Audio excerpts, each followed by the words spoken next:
Check 1 2 1 2 3 4.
Well, how you doing?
Good morning and welcome.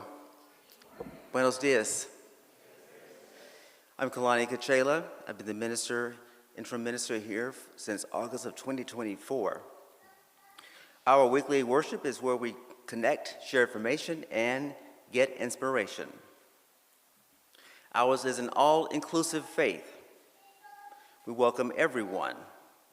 This community strives to enact a universal love that binds us in mutual care and affection. I'd like to invite you to join with me as we read together our land acknowledgement.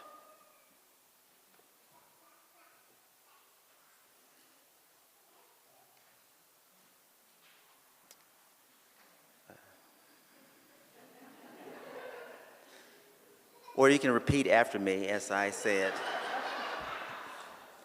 We usually have it on the screen, but we don't have it. What I want to practice with you just twice is how we say the native people's name whose land we occupy. It's Kowa Waltiken. Kowa Wiltiken. Or Wiltekin, let's say that right. So one more time, Kowa Wiltekin. Repeat after me. As a part of our work for justice, for our planet, and all its people, we covenant to recognize that San Antonio, also called Yanaguana, is originally the homeland of the Kowa Wiltekin people who have lived here for 8,000 years. We support them as they address systemic oppression.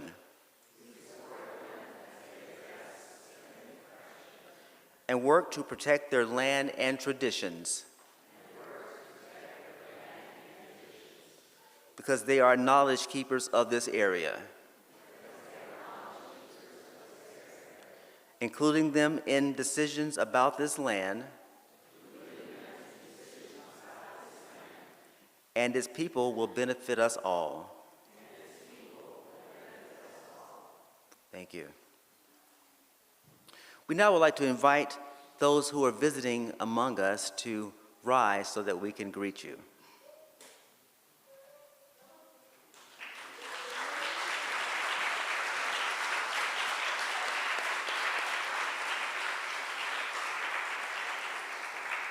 Welcome. Please be seated. We're glad to have you amongst us, and I hope you feel at home and at ease throughout this service and while you're in the community. If anyone is interested in becoming a member of this community, please ask me or any staff or any member. There is a place for you here. We have a membership book that you sign, and we ask that you make an annual contribution to help fund this ministry. If you are new, those of you who have stood, and those of you who may not have stood, or this is your first time, we welcome you to fill out this yellow visitor's card. And we'll follow up with you after you have turned it in. Wherever you are on your life's journey, we hope you will find your place with us. Now I invite all of you to greet your neighbors so that you can extend a warm welcome to those who are with you on this journey.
I have come to believe over and over again that what is most important to me must be spoken, made verbal and shared even at the risk of having it bruised or misunderstood. For it is not difference that immobilizes us, but silence. And there are so many silences to be broken. Each time we choose courage over silence, each time we speak what we know to be true, we move a little closer to a world where truth is not hidden and where our voices help shape justice. Thank you.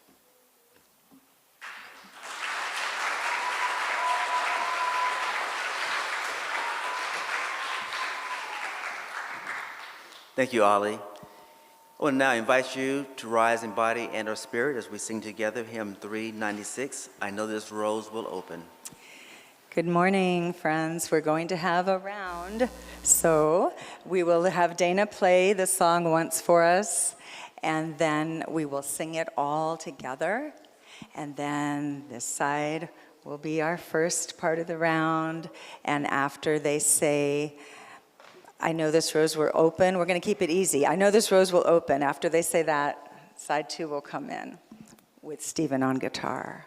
And we'll sing the round all together one time, and then as a round 2 more times. So really 3 times. Thank you.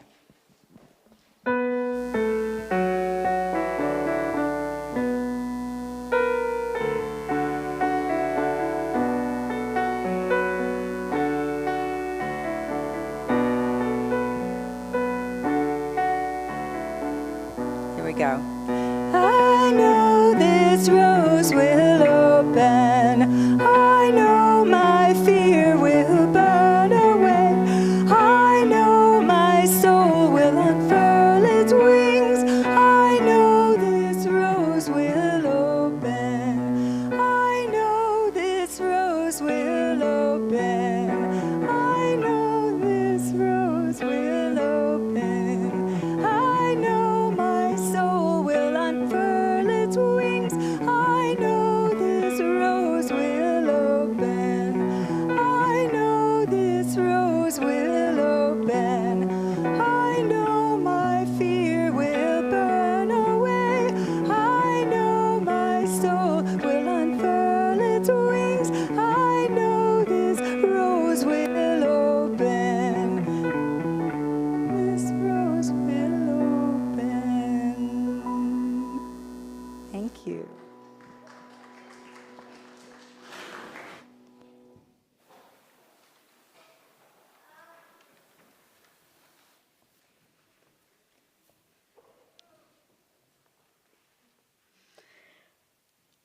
Look to this day, for it is life, the very life of life.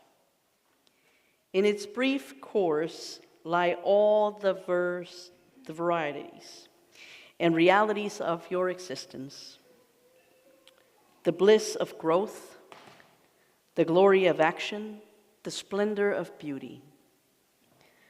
For yesterday is but a dream, and tomorrow is only a vision. But today will live, and it makes everything yesterday. A dream of happiness, and every tomorrow a vision of hope. Look well, therefore, to this day. And we light the chalice also as we remember our siblings from Transgender Day of Remembrance.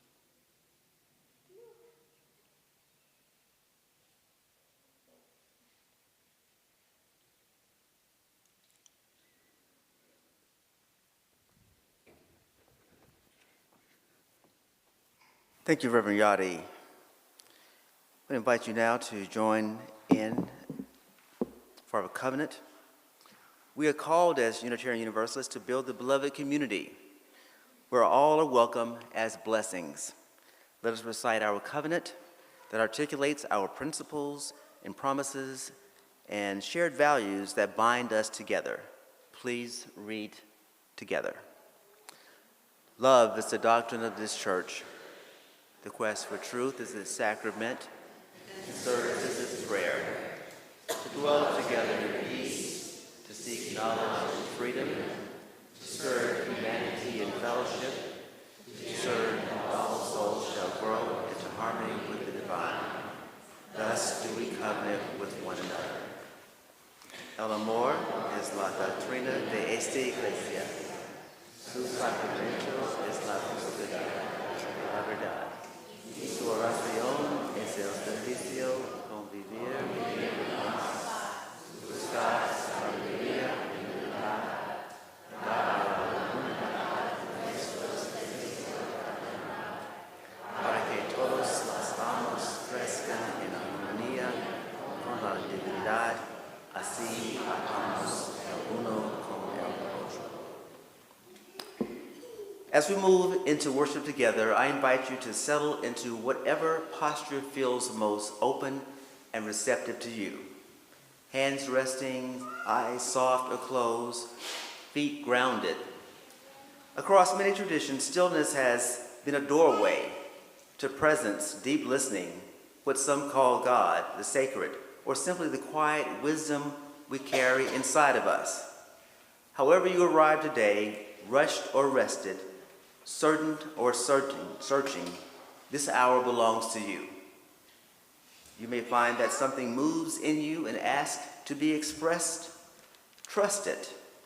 Let yourself be fully present to whatever arises within, and let yourself be moved as you feel. Amen.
You have big blue eyes.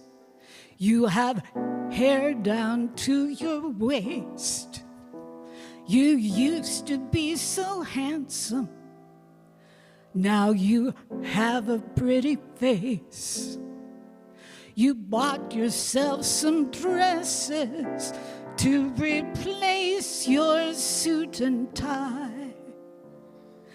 You're letting others see the truth of who you are inside. You are my daughter. You once were my son. But I still know you better than I've known anyone. You have changed the way you look, and you have changed your name. But everything I've always loved about you is the same. You are brilliant, you're resilient, and you think outside the box. You're a walking dictionary, but you cannot find your socks. You're charming and compassionate and certain of your facts. You're a genius at so many things and devoted to your cats. You are my daughter. once were my son, but I still know you better than I've known anyone. You have changed the way you look, and you have changed your name, but everything I've always loved about you is the same. Now looking in the mirror, you see someone who is free. Your eyes glow with the healing fire of true identity. Transgender and transformed, your authentic life begins. You'll become much more of who you've really always been. You are my daughter, you once were my son, but I still know you better than I've known anyone.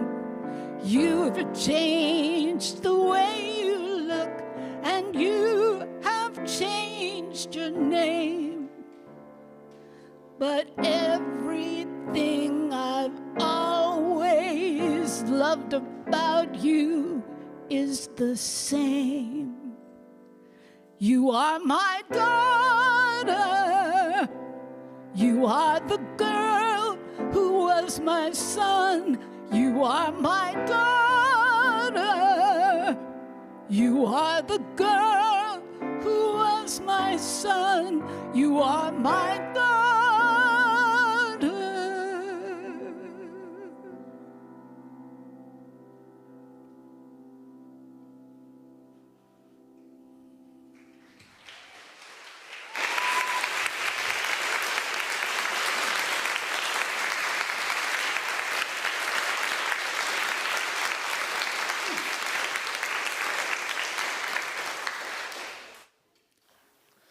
It is now time for our stone ceremony, where we invite you to come forward and bring your burdens to the stones and deposit a stone which could hold all the troubles and joys and transitions, worries, concerns in your heart.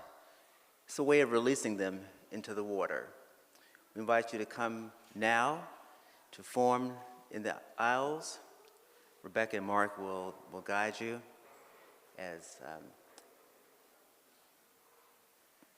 the music is played.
We have a few entries to our community book of life. I will read these, and the Reverend Yadi Martinez-Reyna will come forward for the pastoral meditation. That will be followed by Gary Evans, and when Gary finishes, Sulga Wismith will come up for directions about the activity. The first is flowers are for beauty and spring and March birthdays. One other person writes, I'm hopeful that we will receive more clarity to recent events in order to nourish the love within our community. In gratitude for the 8 million people in the U.S. and the millions more around the world who hit the streets yesterday.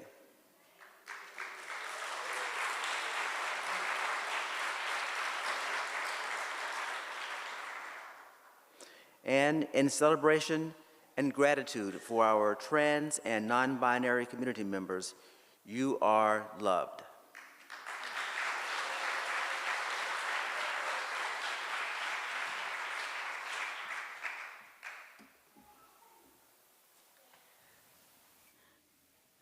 Dear trans, non-binary, genderqueer, and gender-expansive friends and kin, and those of us whose gender is survival, let me explain. No, there is too much. Let me sum it up. You are not hard to love and respect. Your existence is a blessing. Your pronouns are not a burden or a trial. They're part of your name, just shorter. Someone getting them wrong is not a poor reflection on you. It is not your fault.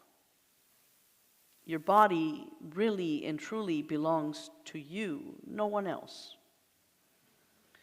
The stories of your body, the names of your body parts, your body's privacy, the sum of your body's glory. It is not okay for anyone to press their story of you back to the beginning of our liberation. We would find the people ready to be on the freedom for the people way. We will go on. No one can rename you. It can't stick. As you offer the gift of being and saying who you are. Mostly though your stories belong to you. Your joy and complexity are beautiful. However you may choose to tell or not tell. Some folks, sis, may take their liberty for an unholy license. You are beloved. Please, keep to our shared task of healing and getting free.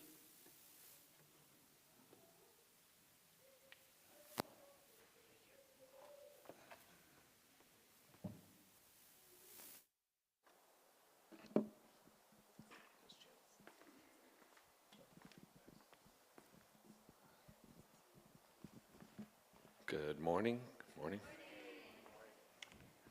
If we could, at this time, if the children or young at heart could come down to the front, please, for the story wisdom. While they're on their way down, I just wanted to say, to thank Ollie for sharing some amazing words and amazing hair as well. Looks great. And also, before we get started, I just wanted to take a moment to recognize and kind of acknowledge that Tim Verstein and some of the great storytelling that he did as well. So if we could just take a moment for that.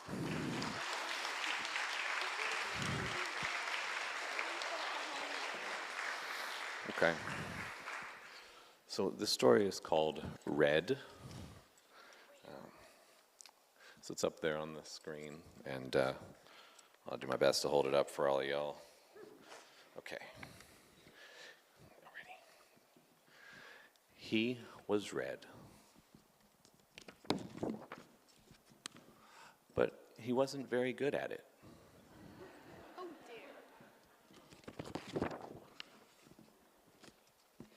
His teacher thought he needed more practice.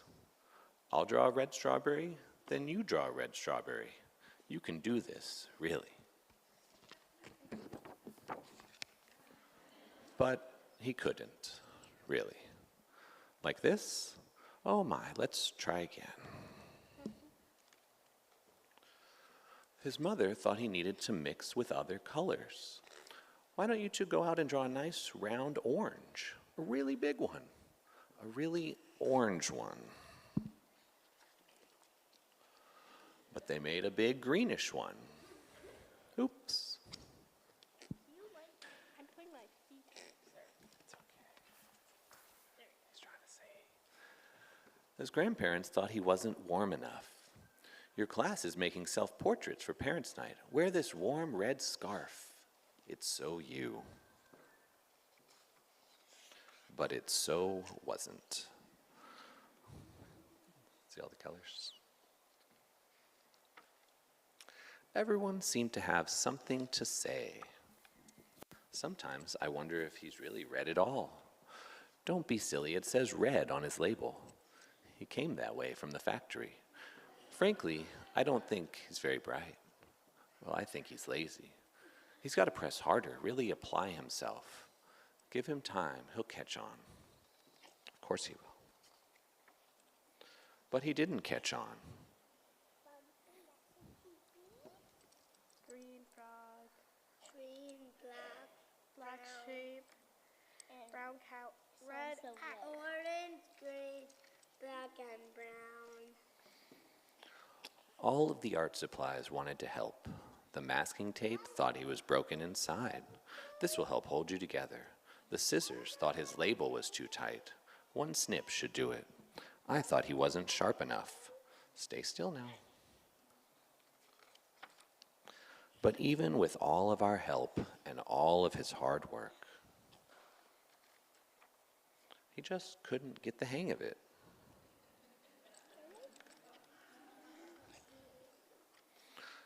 One day, he met a new friend. Will you make a blue ocean for my boat? I can't, I'm red. Will you try? So he did.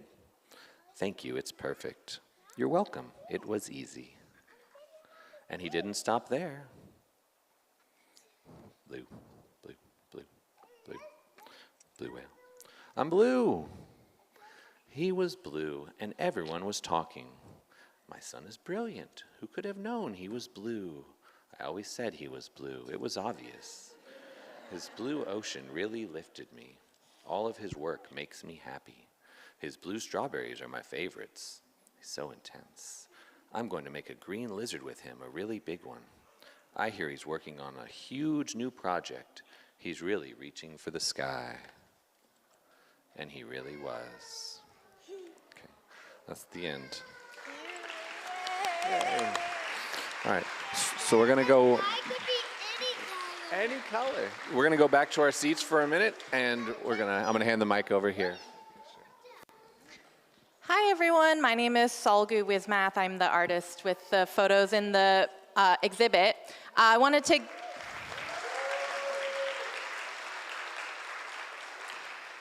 to give some art instructions for the kiddos to enjoy in the back lobby area. So there's some photos back there and some art supplies, and I wanted to invite you to just make some art with some of the art. You can draw on them, you can make a collage, you can think about how the photos make you feel and write about it or draw a picture. You can write a caption for the photo, which means you just write what you think is happening in the photo. And so Ollie and Eli will be helping out in the back of the room. Ollie and Eli, you want to stand up? Wave your hand. They'll help you out in the back. And yeah, so you can enjoy the art activity back there. So thanks y'all.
want to invite Mark and Rebecca Rockamore to come forward for stewardship testimonial, and they'll be followed by Sam McLaughlin.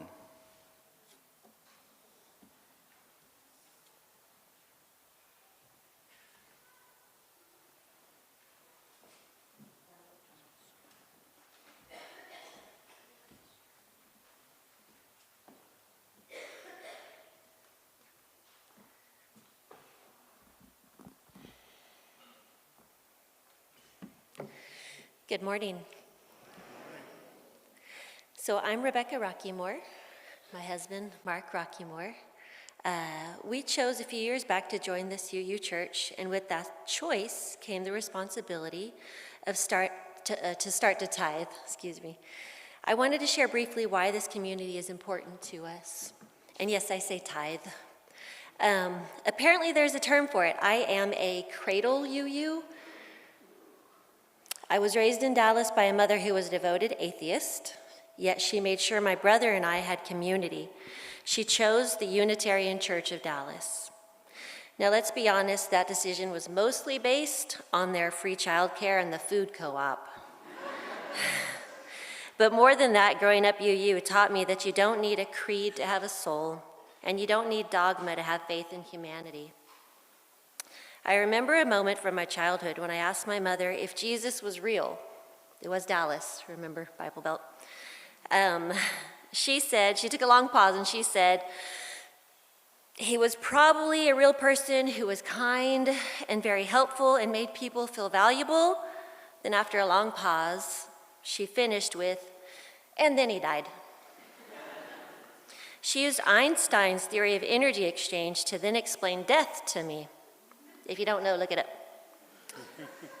She told me that energy does not vanish. It's merely transferred into the world, into memories, into actions, into things, into the very atoms of the universe. That stuck with me. When we moved home, Mark and I, to San Antonio, we of course came to the first UU. Here I see the same reasons a devout atheist could feel comfortable taking her children to church at all.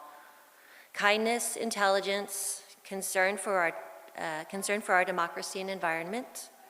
I see it in our dedication to justice, our care for each other, and the way we foster liberal religious education.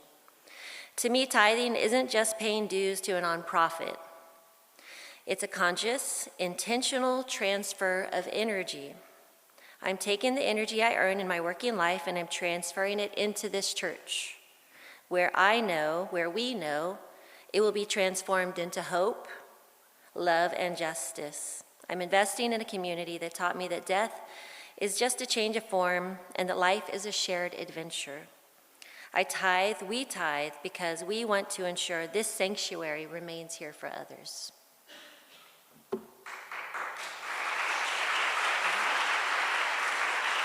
I go where she goes.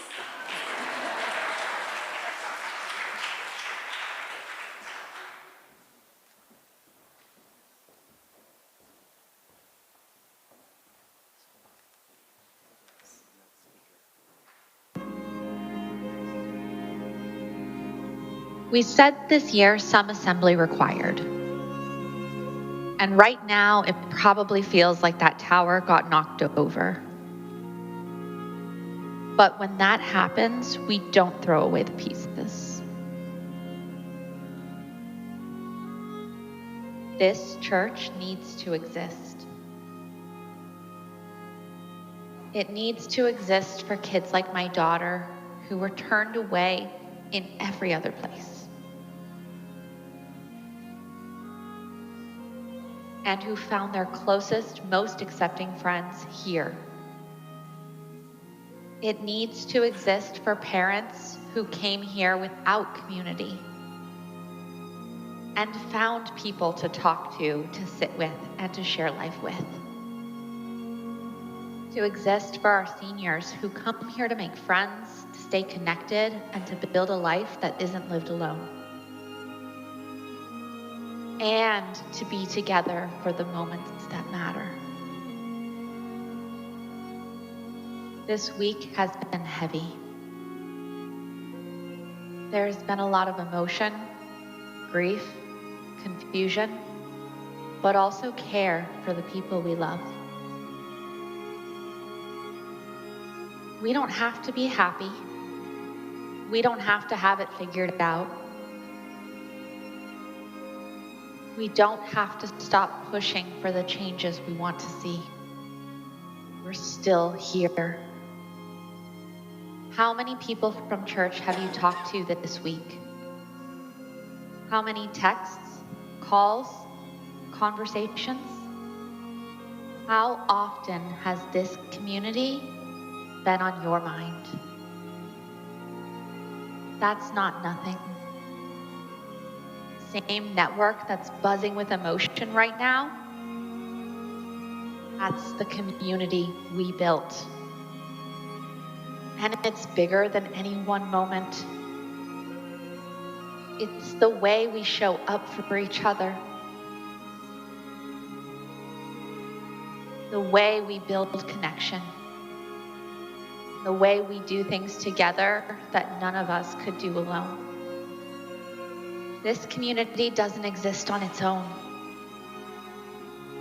It exists because people choose it, support it, and invest in it year after year. Right now, we are building next year's budget. The pledges that come in over the next few days will decide what we keep and what we let go of. You've been waiting? That makes sense. But this is the moment where waiting turns into losing something we cherish. Every pledge keeps a piece on the table. It keeps this community here. It doesn't have to be fixed right now, but it does have to exist.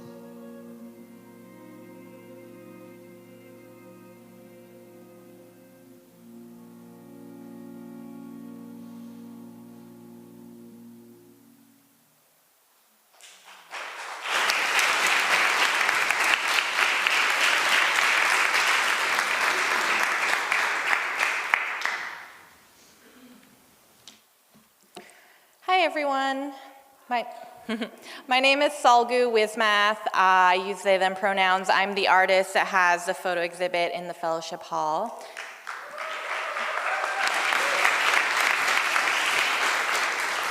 Thank you. I'm here to introduce about my photo exhibit and also introduce Reverend Yadi, who will be giving the sermon today. So the project that I did, it's called It Takes Faith, and this show is a chapter about Reverend Yadi's ministry. And It Takes Faith is sort of a broader body of work that I have exploring the intersections of queer identity and faith.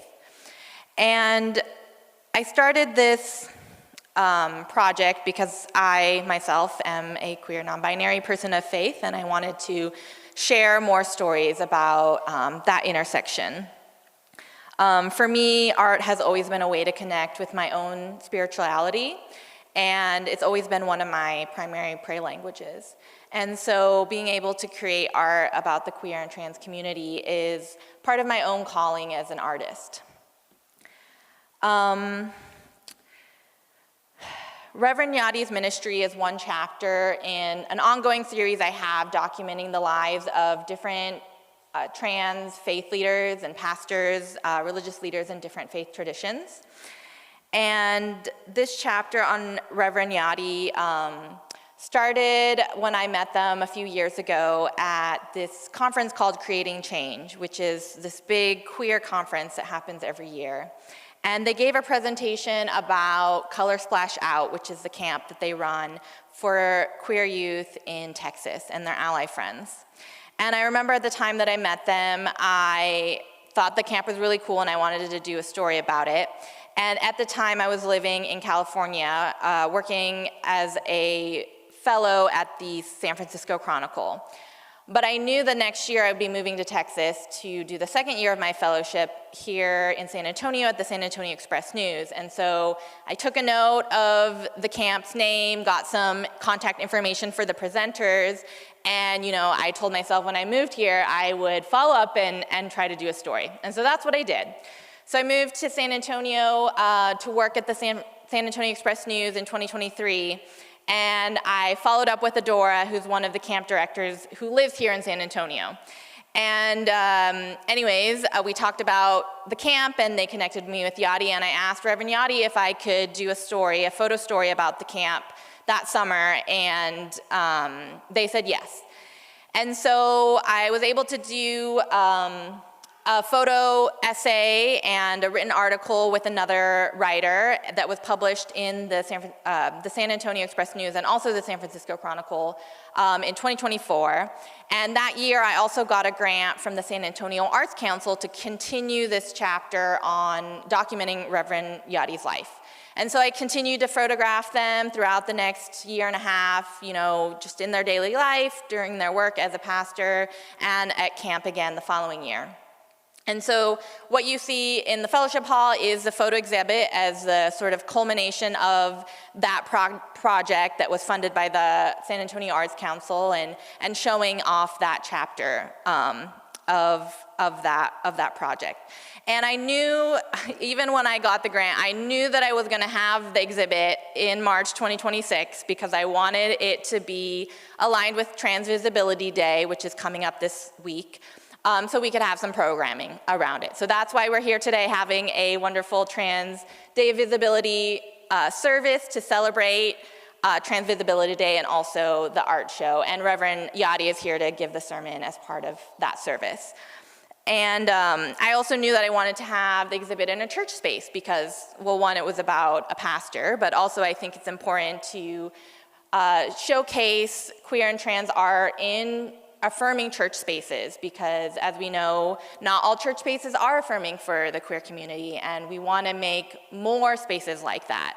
And so I want to thank you all for inviting me into your community, allowing me to host the exhibit here and host this wonderful service today. You've all been very welcoming and supportive, helping me get set up for the receptions. I've got volunteers over there, setting up. And even though I am not a member of the church, I feel very welcomed and part of the community. So thank you for that.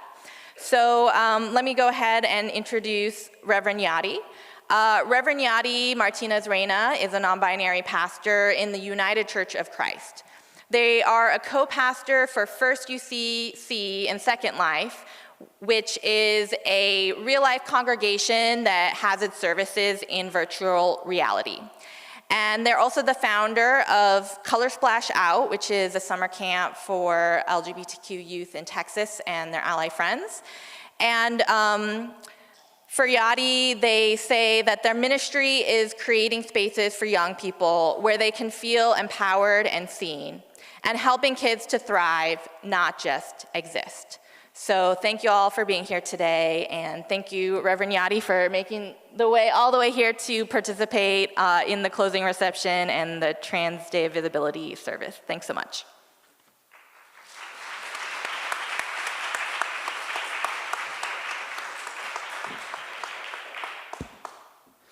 Thank you, Sugla, and a very big welcome to Reverend Yadi, my colleague here, who came from Dallas and has been traveling between Dallas and Brownsville. A lot of traveling. The reading that Reverend Yadi has selected is one that is very familiar to all of us, probably one of the most recognized readings in the Old Testament from the book of Ecclesiastes, chapter 3, verses 1 through 8. For everything there is a season and a time for every matter under heaven, a time to be born and a time to die, a time to plant and a time to pluck up what is planted, a time to kill and a time to heal, a time to break down and a time to build up, a time to weep and a time to laugh, a time to mourn and a time to dance, a time to throw away stones and a time to gather stones together, a time to embrace and a time to refrain from embracing, a time to seek and a time to lose, a time to keep and a time to throw away, a time to tear and a time to sow, a time to keep silent and a time to speak, a time to love and a time to hate, a time for war and a time for peace.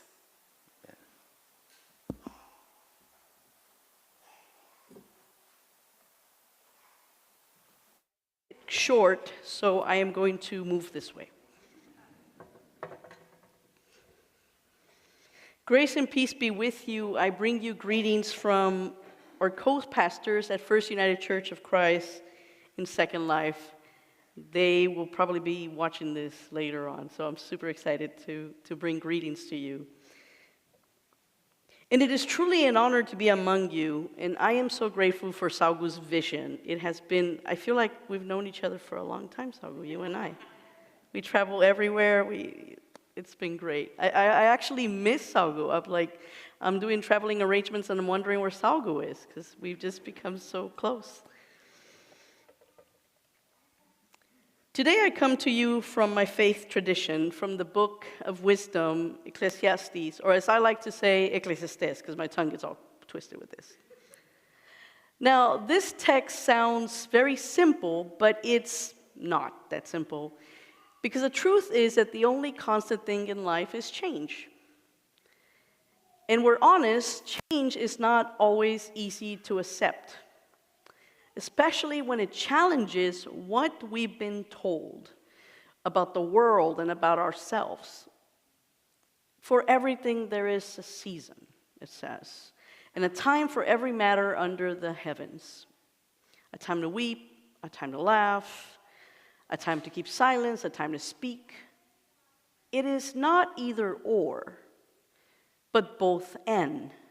Not static, but shifting. Not certainty, but movement. I grew up in a very conservative evangelical church. A world that prefers certainty, clear rules, very clear lines, and very clear expectations. And in many ways, it was belonging. My childhood was shaped by mission trips, passing tracts in downtown, I know. Preaching the gospel, warning people about what would happen if they did not conform or fit in a box. I didn't know anything different. That was my life. What I knew was that I belonged. I had community. I had a family. I had a place. And it felt safe. It felt familiar. It was home. But seasons change. And when my mother passed away, something inside me cracked. This was around before I graduated high school. And that was a season of grief. But it was also a season of a lot of questions. Many questions, relentless questions. A season where silence was no longer, it just didn't work for me anymore. And the questions came like a flood, and they were hard, and they were relentless. And it turns out that not every church knows what to do with questions. So I stopped being invited. I stopped being included. Eventually, I left the church. I left religion. And for a time, I left my family. From Brownsville, I moved to Dallas. 25 years. Because sometimes the season you are in no longer matches the spaces you are in. So I was moved slowly, then suddenly, all the way to the margins. Because sometimes growth feels like displacement. And sometimes the biggest disruption is this, not that you have changed, but that the story that is told about you no longer fits. Now, we heard this beautiful children's story about the colors. It seems simple, right? But for those who had lived with that kind of discomfort, it is anything but simple. And yet, there is something very liberating when someone invites you into a space where you are finally seen. A space that reminds you you're not broken, the label is just wrong.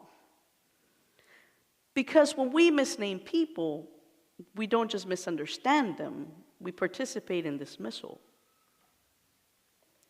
Because a community that refuses to see people clearly will never make themselves visible. And a community that avoids truth will never be courageous. And a faith or a sacred space that excludes will never be unstoppable. My parents, in their own way, taught me something about this. My mother embodied faith, even when faith didn't always hold her. My father, who was not religious, so outside his own language of religion, he taught me something that was just as sacred and powerful. He taught me to just show up, be honest, live with integrity. Your word, let it count. And somewhere in that tension, I learned that faith or spirituality that cannot hold a truth will be fractured. And I've spent years, many years, I won't tell you how many years, but many years, walking alongside young people. And let me tell you, young people are brilliant.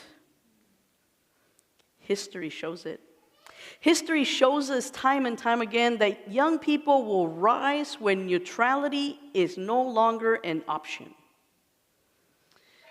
During the civil rights movement, the freedom riders were barely in their 20s, some of them. They recognized the season and they moved with it. And we're seeing that again today. Young people organize. Young people come together. Young people are walking out. Young people are speaking up. The school districts are going nuts with it. I love that. I honor that. I stand with that. And if there's any young people here or that know this, let me tell you that I applaud the efforts that you're doing all this. But I want to urge you to be safe. Because during the civil rights movement, there was a strategy behind it. The freedom riders had a plan. Selma had coordination. Boycotts had structure. So my young friends out there, if you're going to protest, just be safe about it. Don't do it alone. Have a plan to know what to do when your phone is not with you. Because let me tell you, I know, it's very scary, but you might lose your phone. Do it with intention when you go out there. Have a plan. Be safe because our resistance is our existence. That's how we resist the empire. Today, we're celebrating Transgender Day of Visibility, a day when many of us say, we're here. And for some, this is a celebration. And for others, that's a risk. We have seen this happening in Kansas. God be with our siblings in Kansas. But here in Texas, rights are being stripped. Young people are being forced to detransition, even against medical advice. Parents are being threatened for loving their children, for doing what they believe is right. And we know that this is not abstract. This is the season we're in.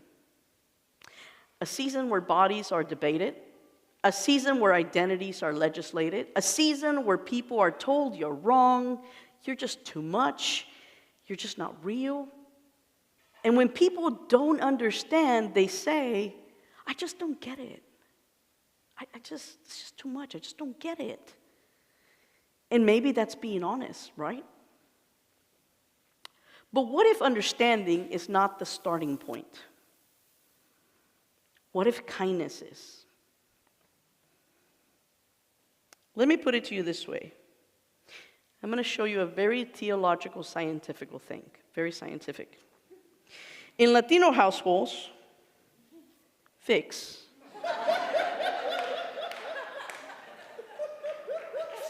everything. It does. If you got a cold, fix. If you twisted your ankle, fix. If you have a broken heart, fix. Well, maybe not, but I don't know if it works, but who am I to argue with the ancestors? So we don't always understand it. And maybe that's the point, that we understand the care and the trust behind it. So what if instead of demanding this full understanding, we simply practice dignity? Because of the core of our faith and our sacredness is the imago Dei, the image that every person carries this sacredness in them. Not some people, not understood people, all people. What a concept, all people, right? That's what I love about UU. I love this, all people. So what if the crisis is not identity, but perception? What if the issue is not the person, but the label? That was a really cool story. I had to get the book. What if once again we have mistaken misnaming for truth? And theologian and Union professor James Cone says that theology hurts. Theology begins where people hurt. And the sacredness becomes in what we do about it. How do we respond? So yes, it's been a time to weep. And we have wept. But we cannot stay there. In the spaces that my Color Splash fellows and our team have built, we have seen what happens when silence is broken. We have seen young people arrive to our summer camp carrying questions, hesitations, and slowly, sometimes trembling, sometimes bold, they begin to speak. And something shifts. When they're given a name tag and they're told to write their name, they realize they're not the problem. Because when people are finally named correctly, something sacred is restored. You just see it in their faces. That is not just identity, but dignity. That is not just visibility, but belovedness. And we have seen that when we ask them, what house do you go to? Cabin, we call them house. We play in this whole ballroom thing. Got all kinds of cool stuff going. And they tell us where they belong. Not what was written in the registration, not what we said it was, but where they belong.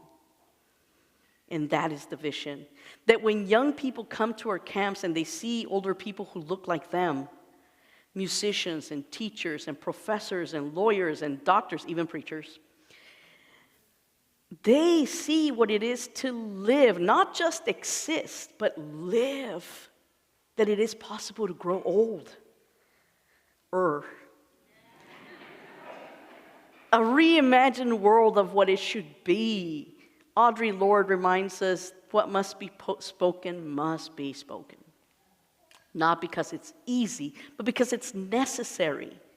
Because silence is not neutral. It's complicit. So the question is not abstract, it's immediate.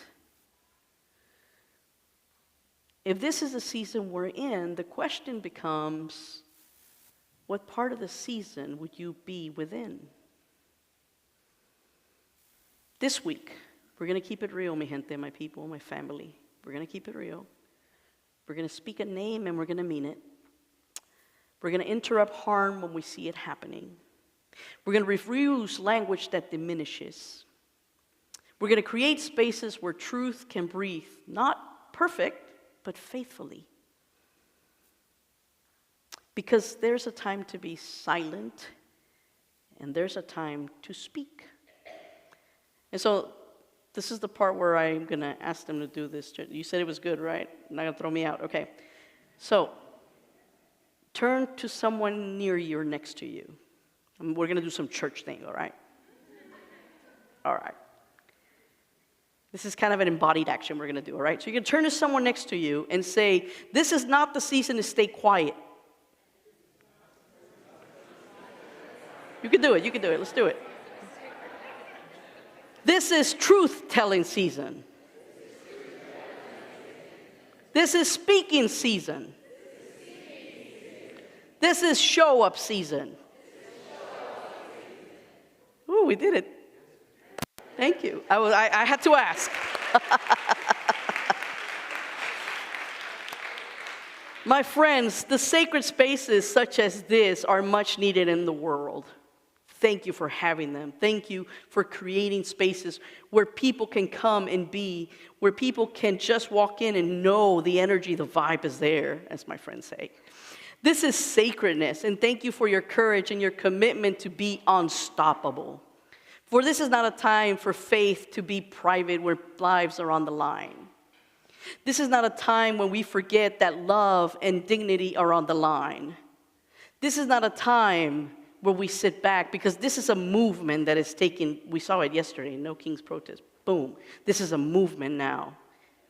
Not later, not when it's easier, not when it's safer. Right now is the time. So let your voice shake, but speak anyways. Let your courage feel small and trembling, but move anyways. Let your courage lead you. Let your faith, your spirituality, whatever it is, stretch you beyond your comfort. And don't be silent. Oh, we know you can speak. Let's use those, because somebody's waiting. Somebody's waiting. Waiting to hear their name said right. Waiting to know they're not alone. Wanting to know there's a space like this. They might not even know there's a space like this. So be visible. Be courageous. Be unstoppable. Continue to be you. Continue to be you. Not as an idea, but as a way of living until the day comes when every child and every body and every teen will know their identity is sacred, their voice is heard, that they are seen, and they can truly be their authentic self, and they don't have to hide. And the church says amen. Bless us.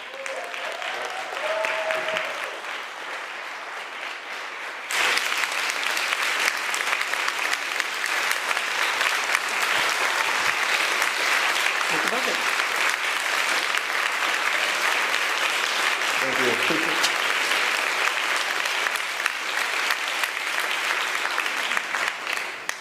We're grateful, Reverend Yadi, for that beautiful message of inspiration.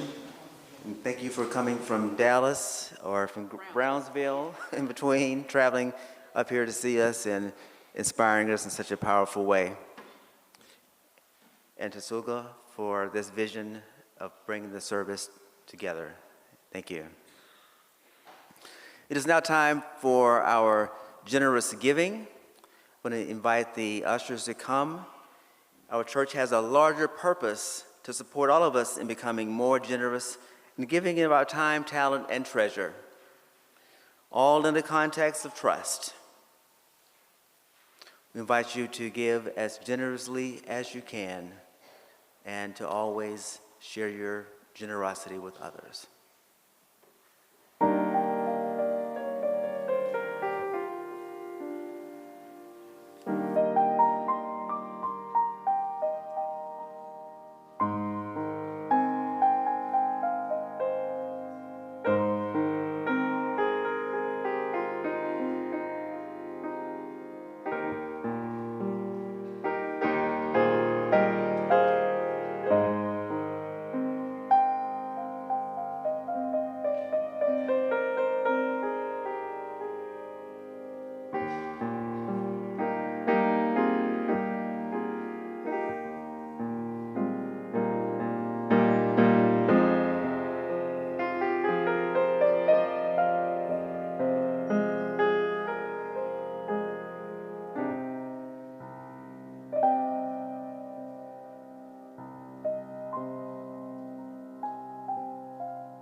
Thanks to all who have given.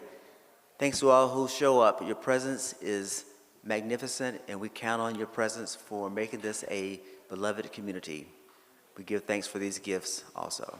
Amen.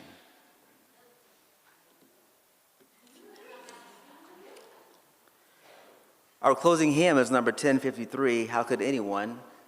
You're invited to rise in body and or spirit as we sing together.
The peace which passeth understanding, the peace of God which the world can neither give nor take away, be among us and abide in our hearts.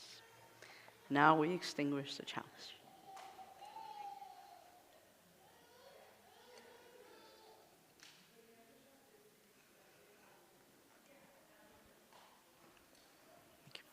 You may go in peace. Amen.